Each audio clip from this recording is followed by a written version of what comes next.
Maayong gabi alang kanatong tanan mga kaigsuunan. Welcome to our daily dose of God's Word. Another night nga kita mag-uban alang sa pagtuon sa pulong sa atong buhi nga Dios. And I hope mga kaigsuunan that we are now ready apan agig pagsugod ato ang sangsugdan ng ato ang Bible study pinaagi sa usa ka awit. Trying to walk in the steps of the Savior, trying to follow our Savior and King, shaping our lives by His blessed example. Happy, how happy the songs that we bring. How beautiful to walk in the steps of the Savior. Stepping in the light, stepping in the light. How beautiful to walk in the steps of the Savior. Let Him paths of light. Trying to walk in the steps of the Savior. Upward, still upward, we'll follow our guide. When we shall see Him, the King in His beauty, happy, how happy our place at His side. How beautiful to walk in the steps of the Savior, stepping in the light, stepping in the light. How beautiful to walk in the steps of the Savior. Let Him paths of light. Amen. Thank you for that wonderful song. And by this time, akong gihangyo ang tanan to please open your Bibles with me in the book of Romans chapter 12 mga kaigsuunan, and let us read the first 5 verses of Romans chapter 12. So please follow me with your eyes. The Bible says, I beseech you therefore, brethren, by the mercies of God, that ye present your bodies a living sacrifice, holy, acceptable unto God, which is your reasonable service. And be not conformed to this world, but be transformed by the renewing of your mind, that ye may prove what is that good, and acceptable, and perfect will of God. For I say, through the grace given unto me, to every man that is among you, not to think of himself more highly than he ought to think, but to think soberly, according as God hath dealt to every man the measure of faith. For as we have many members in one body, and all members have not the same office, so we, being many, are one body in Christ, and every one members are one of another. Let's pray. Father in heaven, thank you, Lord, for another night of studying your word. Thank you, Lord, for another night of you providing wisdom to us. I pray, Ginoo, that tonight your word will be proclaimed and your name might be glorified.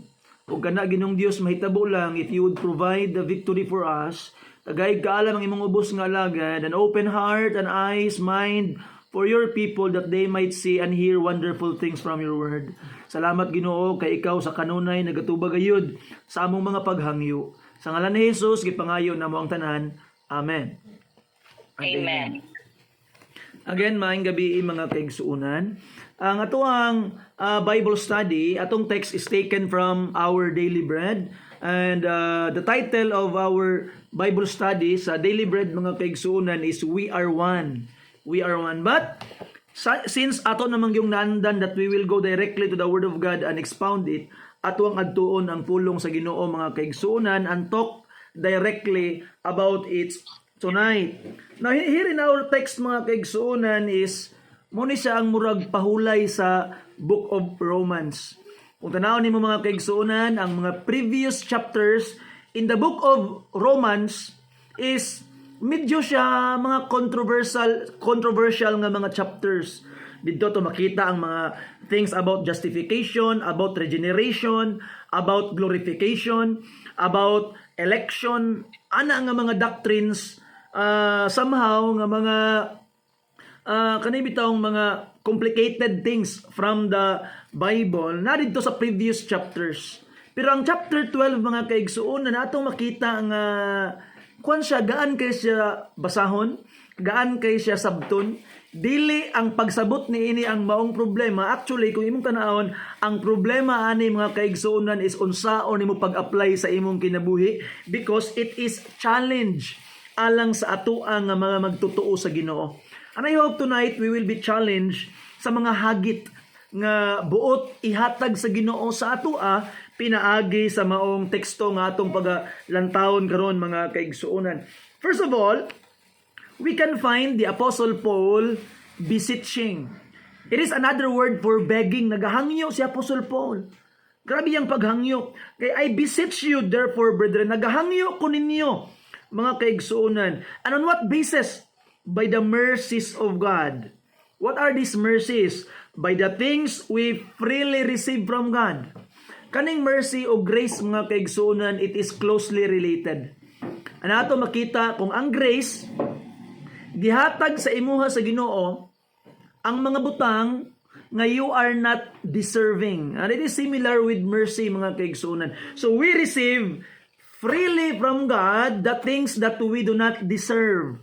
And ato makita mga kaigsuonan, in light of the mercy that we have received from God, in light of those things nga iyang gihatag sa atoa freely, then Apostle Paul beseech us, beg us to listen carefully and apply sa atong mga kinabuhi what he is about to tell us. So unsa man ang iyang hangyo mga kaigsuonan. Mura bitawg niingon ang Apostle Paul nga nakadawat man mo og grasya gikan sa Ginoo, nakadawat man mo og kaluoy gikan sa Ginoo, ang inyong kaluwasan libre, ang Ginoo mo'y nag-antos alang kaninyo, nagpakamatay sa cross alang kaninyo. Now, pwede ba nga muhangyo ko ninyo nga in return mo na inyong buhaton?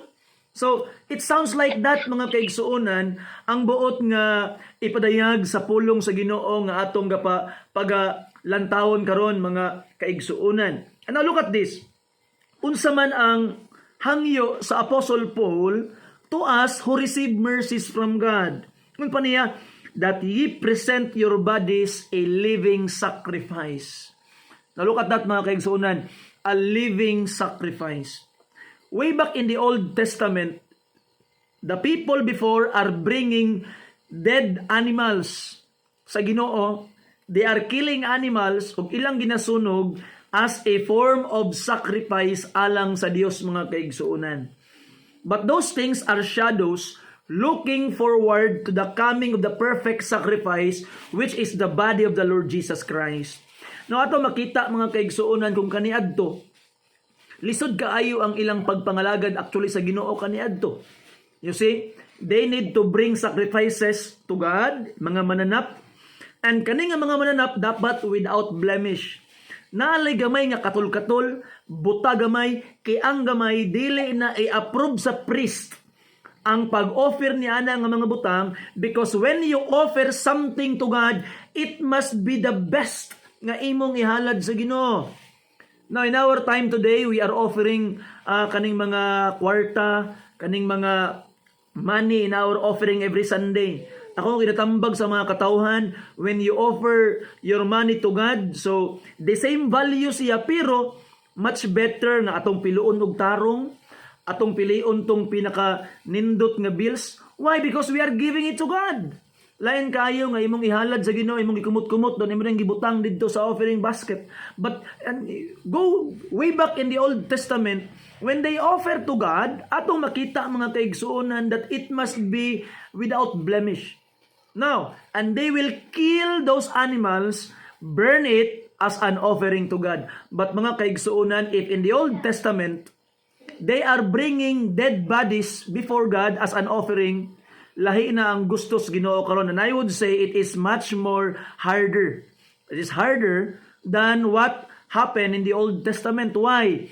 If in the Old Testament God required dead bodies, In our time today, in the New Testament mga kaigsuonan, God requires living body, a living sacrifice, because a living sacrifice, according to our text, is holy, acceptable to God, and that is our reasonable service. Makatarunganon nga pag-alagad sa Dios.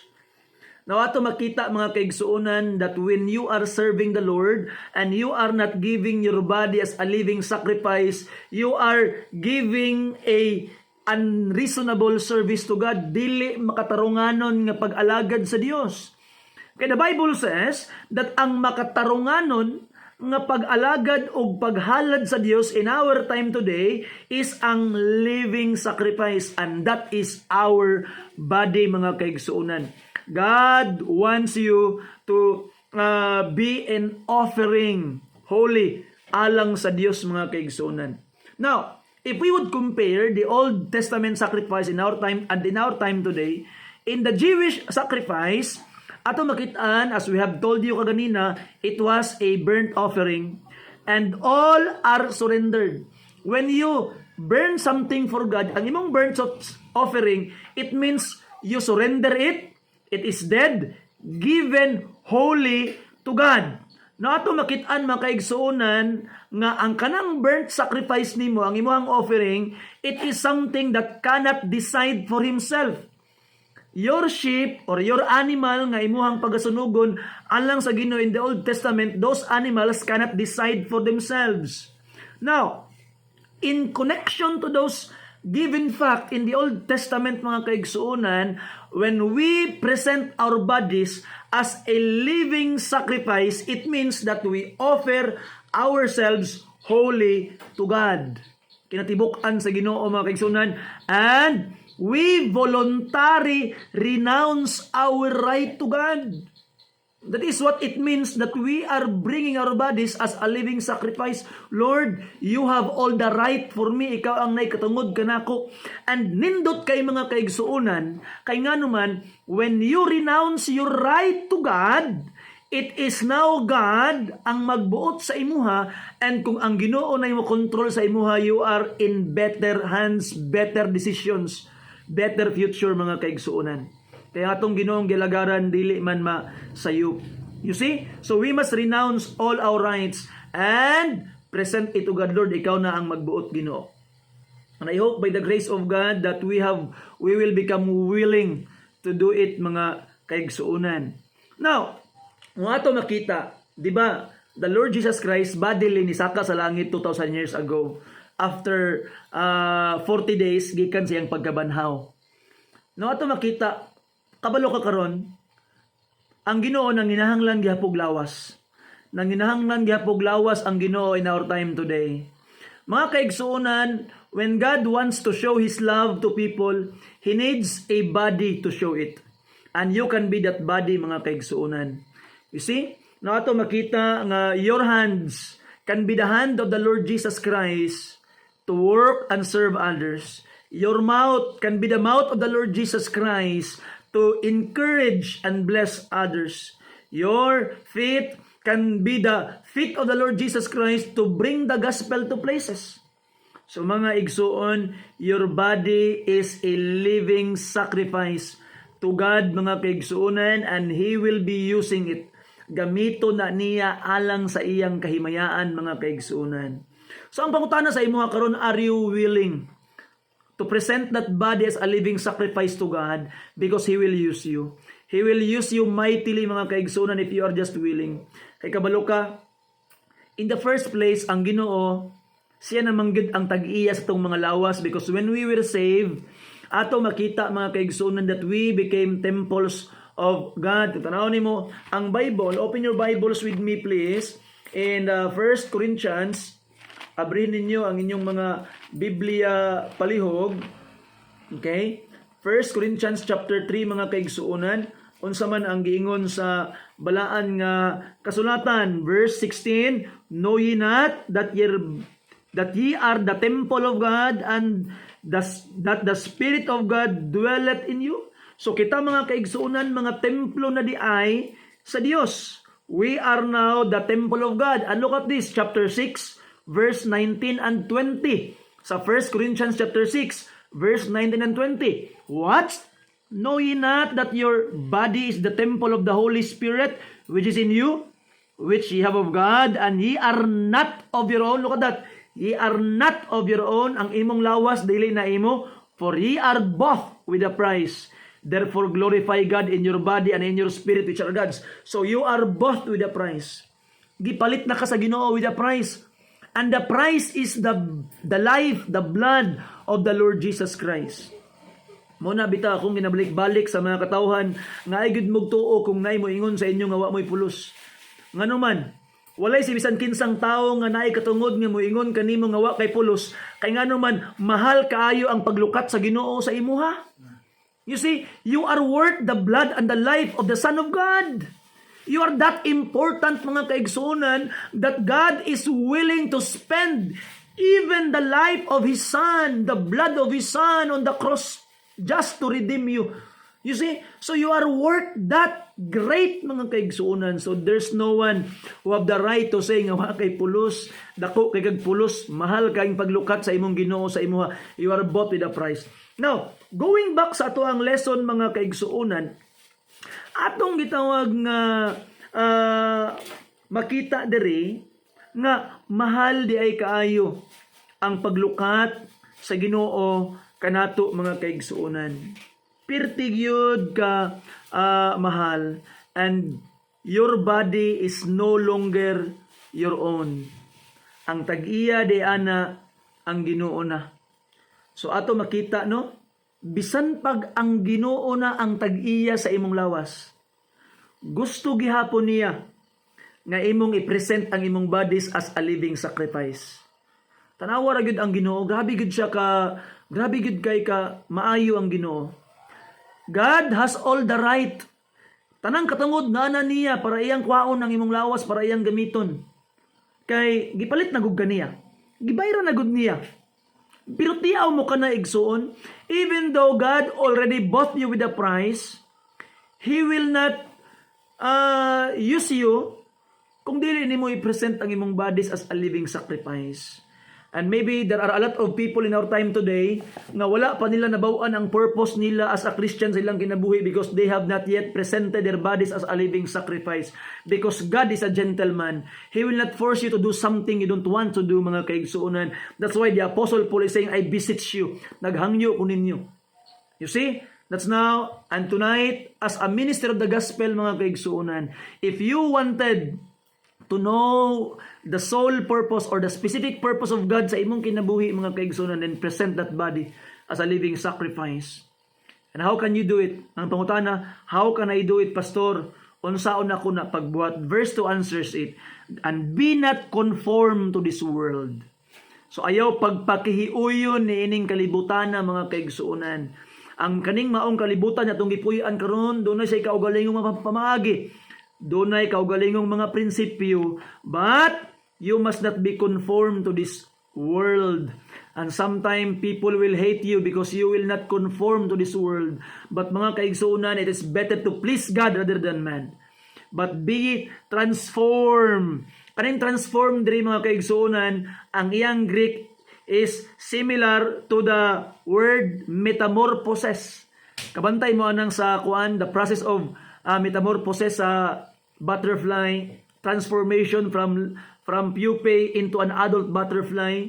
Di gid mo ma-imagine nga katong ulod nga nagapangaon og sagbot sa kapangaon og dahon nga mahimo siyang nindot kay nga butterfly, and that is what the Bible uses, mga kaigsuunan, when the Bible describes our transformation. You see? So, just like a worm that can be transformed into a beautiful butterfly, mga kaigsuunan, ikaw pud karon, you can be transformed into the image of the Lord Jesus Christ. Dili gusto ang Ginoo nga mahimo kang hunyango. Kailan mo hunyango? Unsa nang hunyango sa English gani? Chameleon. Chameleon. Unsa man ang ginabuhat sa chameleon, mga kaigsuunan? Kung mobaklay ang chameleon sa environment nga pula ang color, then he will transform himself into a red one. Kung adto siya sa green, mahimo pud siyang green. Adto sa blue, mahimo po siyang blue. He will blend into the environment. And that is the problem of a lot of Christians today, mga kaigsuunan. They will blend into the environment. The change in their life cannot be seen. Dili makita. And I hope by the grace of God, if you wanted to present your body to God as a living sacrifice, then do not be conformed to this world. Do not be a chameleon. Be like a butterfly, mga kaigsuunan, nga dunay transformation nga may tabo. Malahi gid ka. And the Bible says, how can you be transformed? By the renewing of your mind. That's why importante kay nitong Bible study every night. Why? Because our mind is continually being renewed every day through the Word of God. By the renewing of your mind, that ye may prove what is that good and acceptable, perfect will of God. So, in verse 2, klaro kayong giingon sa balaang kasulatan, you will only know the acceptable, perfect will of God in your life if you are also willing to present your body as a living sacrifice. And how to do it? Be not conformed to this world, but be ye transformed. You see? So, Igsoon, when will you be transformed? Now, ang transformation sa usa ka Kristohanon dili pinaagi sa iyang kaugalingong effort. Dili pwede maingon nga so good karon magbag-o na gyud ko. And if that is your plan, then let me tell you this, karon pa lang daan you will fail. Because you cannot transform yourselves by your own effort. You must come to God and allow God to change you. You see, the only God can recreate your life. Only God can change you into the image of His Son. And in the first place, if you are saved tonight, mga kaigsuunan, God already predestinated you to be conformed to the image of His Son, as what Romans chapter 8 verse 29 is saying, teaching us. I hope imo nang maangkon ug makuha, mga kaigsuunan. Now, ang verse 3 na ay gwapo kay nga pahinumdum sa ato mga kaigsuunan as we go on serving the Lord, presenting our bodies as a living sacrifice. Kay kita manggod nga mga Kristohanon, when we are saved, we did not become individual people nga ikaw lang ang mga lagad sa Ginoo. When you were saved, God added you to a church. And church is not just an organization, it is a family. You see? So, kita mga kaigsuunan, we must get connected to the family. Kung diin dito tagidugang sa Ginoo. Now, kung ato makita mga kaigsuunan, look at this verse 3. This is a right attitude toward self and toward others. Verse 3, for I say, through the grace given unto me. Now, the Apostle Paul, first of all, iya karon nga gipakita nga even him, an apostle, even him called by God to do a mighty work, receive it by grace. And grace is unmerited favor, something you don't deserve. Now, gisugdan ni Apostle Paul ang tambag niya, nga kini ako agrasya lang ni. Sometimes mobilib kaayo ta sa tao. Mga kaigsuunan, di ta mobilib sa tao, mobilib ta sa Dios anang tawhana. You see, it's not about us, it's about who we are serving. Now look at this. For I say, through the grace given unto me, to every man that is among you, not to think of himself more highly than he ought to think, but to think soberly according as God hath dealt to every man the measure of faith. So mga kaigsuunan, sometimes the problem sa Christianity is we are bringing the worldly position inside the church. Pag abot nimo sulod sa fellowship sa simbahan, mga kaigsuunan, we must forget our worldly position and even possession. You see, no ato makita mga kaigsuunan when God called His first disciples, ang mga gitawag niya is mga mangingisda. Napagani rebelde si Simon. You see, Simon mga kaigsuunan, the Canaanites, and ato makitaan rebelde to siya. He was part of the insurrection at that time. Lahi po to Simon nga Pedro. Napoy Simon the Canaanite. You see, na rebilde, na ay gitawag nga mga ngisda, mga kaigsuunan. You see, ang dato lang sa ilaha, sa mga gitawag sa Ginoo ay si Matthew, maniningil og buwis. But ato makitaan, those people became the pillars of the Christian church. And ato makitaan that afterwards, na silang Barnabas na ngaluwas, na sila ni Nicodemus, katong istoryahan ni Jesus Christ in John chapter 3, he was a Pharisee. You see, si Joseph of Arimathea, also a Pharisee, a prominent people. But those people, higher position in the world, inside the church, ato makitaan that they respected the apostles who were fishermen. You see, so ato makitaan that inside the church, we must remember that we are all family. And if you try to demand respect, and that will be a problem because you think of yourself more highly than you ought to think. Tanawa ang giingon sa Galatians chapter 6 verse 3, mga kaigsuunan. Tanawa ang warning ni Apostle Paul. Okay, Galatians chapter 6 sa verse 3. Okay? Ang giingon sa balaan nga kasulatan, Bible says, "For if a man think himself to be something, when he is nothing, he deceiveth himself." You see that? You see? So atong makita, mga kaigsuunan, that we must not think more highly than we ought to think and try to think soberly. Tanaw na to ang grasya sa Ginoo nga gihatag sa ato and act accordingly. You see? Now, respect is not demanded. Respect is being gained. And if you are being respected, it means that you deserve that respect, mga kaigsuunan, especially within a fellowship sa simbahan. Kaya and I am very, very blessed. Kaya nga naman, in Christianity, mga kaigsuunan, atong makitaan nga everybody are equal. Around bitaw nimo last fellowship sa Davao. And one of the young people nga gikan diri sa amo as simbahan, nakaana siya nga, "Pastor, blessed kay kus mga tao dito sa Davao, pastor, sa tong fellowship." Ano man, siya nga, katuding mga tawhanon, no? Mga abogado dito, mga doktor dito sila, mga engineer to sila, pero kung imo ang tanawon, ang treatment nila sa mga katawhan, just the same.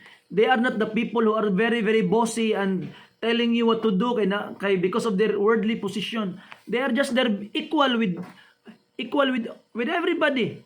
You see? And that is Christian brotherhood, mga kaigsuonan. We must not think ourselves highly than we ought to think. But kung kani nga attitude, mga kaigsuonan, is bad, when you are trying to think higher than you ought to be, na apoy opposite ni ini nga di pud maayo. When you put down yourself, you are thinking yourself very modestly.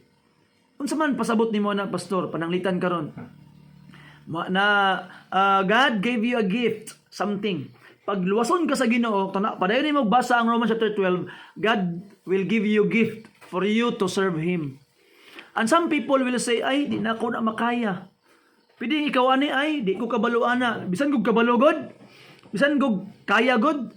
Now, remember this, too much humble is humbug. Di na you must be honest pod, mga kaigsuunan. No, ato makitaan nga it is bad to think of ourselves more than we ought to think, but it is also equally bad if we put ourselves very, very low, nga nahimo na butang bakakon.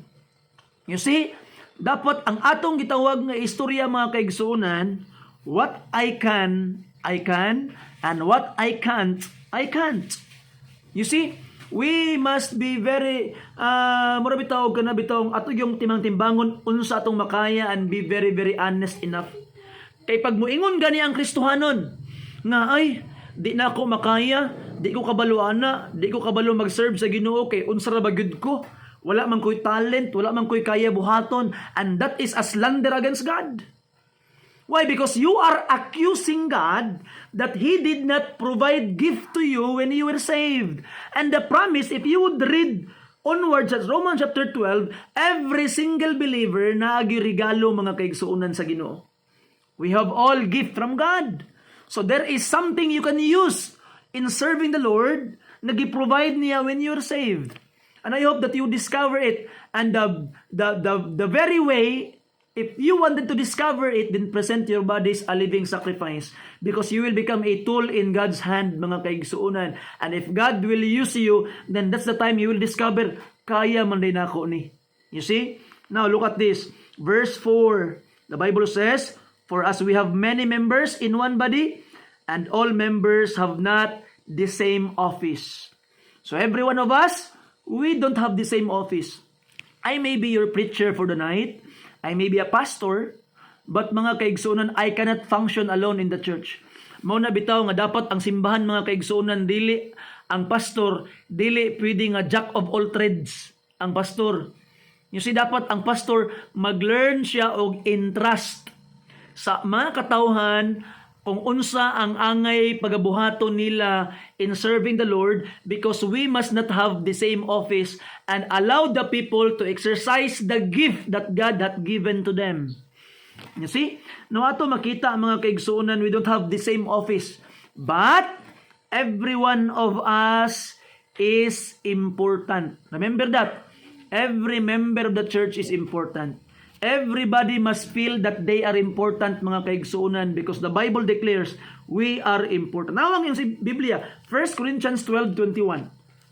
Tanawang yung sa Bible, mga kaigsuonan, 1 Corinthians 12 verse 21. The Bible says, talking about the body of the Lord Jesus Christ, the church, and the eye. You see, it is a metaphor. The background of this, naghimo og metaphor ang Apostle Paul, gi-compare niya ang body with the church into the human body.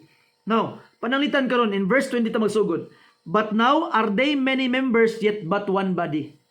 And the eye cannot say unto the hand, I have no need of thee, nor again the head to the feet, I have no need of you. Nay, much more, those members of the body which seem to be more feeble are necessary. Look at that. Dili pwede mo ingon ang mata nga ikaw kamot wa kay pulos kinahanglan. Di pwede mo ingon ang ulo nga ikaw tiil wa kay pulos ita kinahanglan. Kay sumala pa ni Apostle Paul, katunoong murag luya tanawon mo toy need kaayo tanawa. Ang kasing-kasing, ang lungs, ang liver, ang pancreas, ang internal body organs, mga weak tanawon. Ginaprotektaran kaayo sa ribs, ginaprotektaran, pero they are necessary.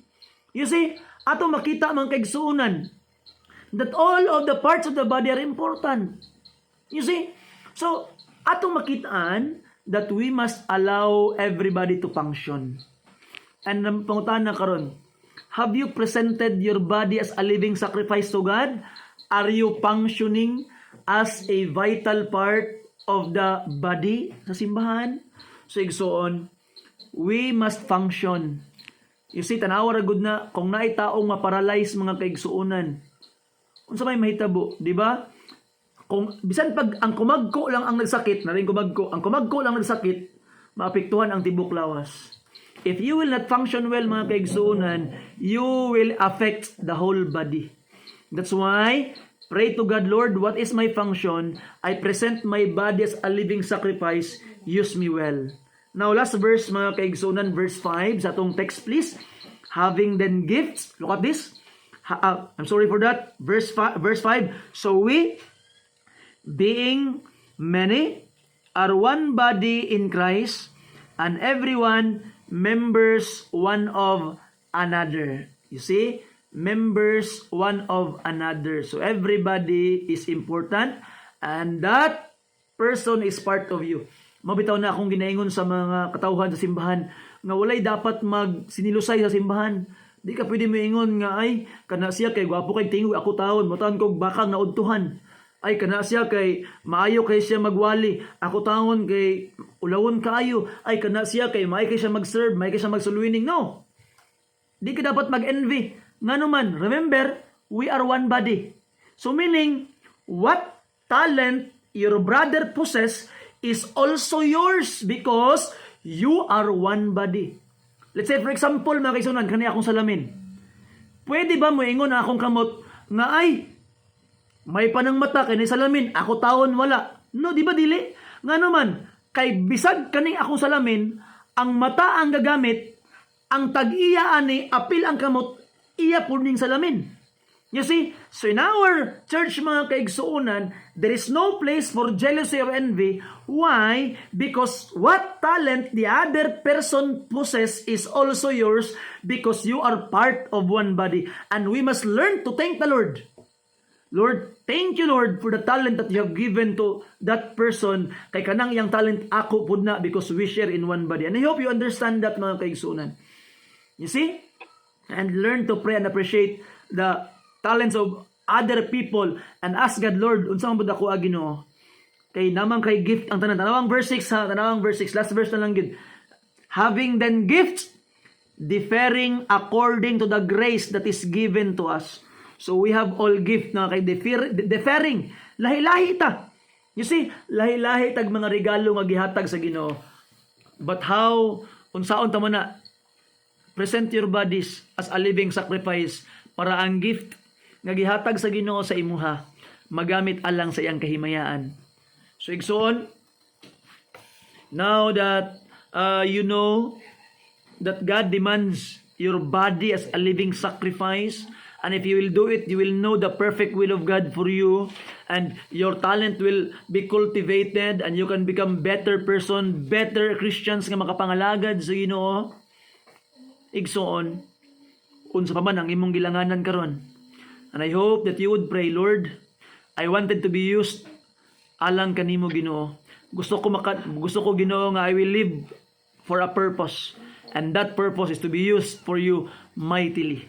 So igsoon, gamiton ka sa Ginoo. You are a powerful weapon in the hands of God. But present your body as a living sacrifice to God, and you will find the specific will sa Ginoo sa imuha which is perfect and acceptable for Him. So igsoon, I hope nga imo nang masabdan. And as we close tonight, basing na sa ato karon diri, nga you cannot understand the things that we are talking about because you are not yet part of the body of Christ. Pastor, gusto ko may mong part sa body of Christ, be saved today. Receive Jesus Christ as your Lord and Savior because He died for your sins, buried and rose again. Og buhi siya karon mga kaigsuonan. Believe on Him and the blood of Christ will cleanse you from all your sins. Repent and believe on the Lord Jesus Christ, mga kaigsuonan, and He will save you. Tawgay ang pangalan, kay og imo siyang tawgon, di ko niya balibaran. Call upon Him today, be saved today, repent and believe, mga kaigsuonan, og luwason kaniya. O sa kaawit alang kanimo.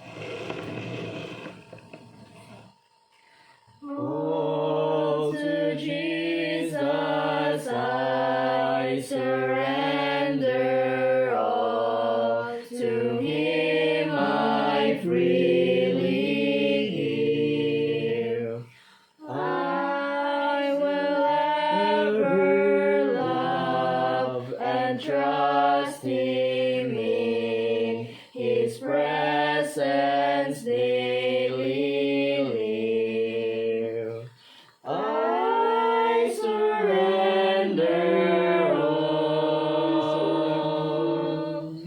I surrender all. All to Thee, my blessed Savior. I surrender all.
Amen. Thank you for that wonderful song, mga kaigsuunan.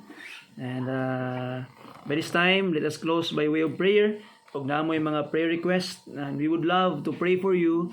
Send in your prayer request sa ako ang personal messenger, and I would love to pray for you, mga kaigsuunan. And I hope nga ito ni suportahan na ito ang YouTube ministry. So you can please comment and kanang gitawag nga share or like sa atong mga YouTube videos, kay ang algorithm sa YouTube mas ipakita niya ang video to more people if there are engagement gikan sa mga viewers. So I hope that we would support it para daghan pang mga katawhan nga makadungog sa pulong sa Ginoo. Magampo ta. Amahan nga langit nun, dalaygon ka sa walay katapusan. Salamat Ginoong Dios sa mensahe nga imong gihatag kanamo. And tonight, Lord, we wanted to know your will in our lives. Use us mightily, Ginoong Dios, as we present our bodies as a living sacrifice ngadto kanimo, holy, acceptable amahan. Kung naghangyo, Lord, that every individual that is with us tonight will be blessed with blessings nga imuhang gihatag alang kanamo, amahan. I pray nga imong ligunon and help us to apply this lessons that we have learned tonight alang sa imong kahimayaan, Ginoong Dios, sa among mga kinabuhi. Salamat Ginoo sa kanunay nga paghatag kanamo og kapadayonan para kami magmalahotayon sa pagpangalagad kanimo, Ginoong Dios. Thank you for the way you will bless. Thank you for the way you will empower, Ginoo, sa ngalan ni Jesus among gisalig nga madawat namo kini tanan. Amen and amen. Amen. Salamat ug maayong gabi sa tanan.